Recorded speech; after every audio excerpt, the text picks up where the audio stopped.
next venture by founder of electric car firm Tesla aims to bring internet coverage to the billions who do not have it. After shaking up the automotive world with his electric car venture, entrepreneur Elon Musk has set his sights skywards in a bid to bring the internet to the billions who still lack access. Musk is working on an embryonic $1 billion plan to launch 700 satellites that are less than half the size of the smallest communications models currently in use.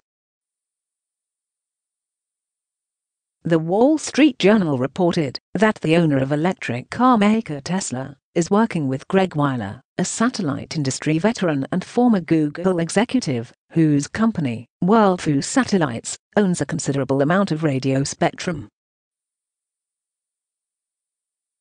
Musk's other venture, SpaceX, could be used to launch the satellites into orbit. The pair are considering building a factory in Florida or Colorado to manufacture the 110 kilograms satellites. Two people familiar with the matter said WorldVu hope to make the satellites for under $1 million each, considerably less than they are currently made for.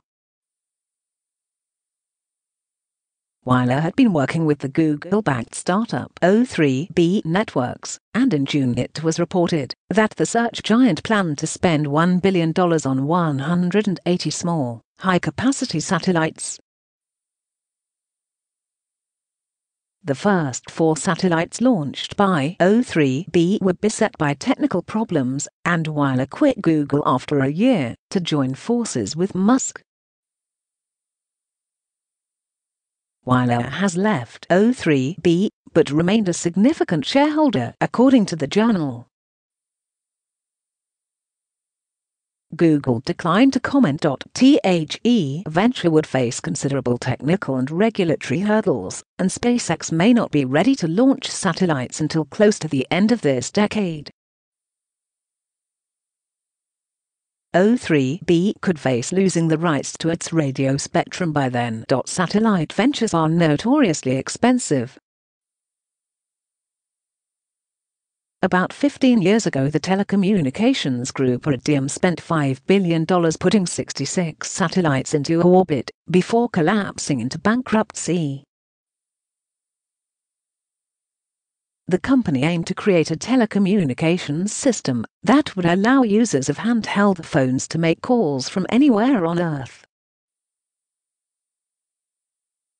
However, just 55,000 customers were willing to spend $3,000 for a phone and pay $7 a minute for calls, and a U.S. judge ordered the firm wound up. Other, less expensive ways of bringing internet access to remote areas are being considered. Facebook has a team working on solar-powered drones that would fly at a height of 20,000 meters, around the same height that Google has proposed placing balloons with a similar aim.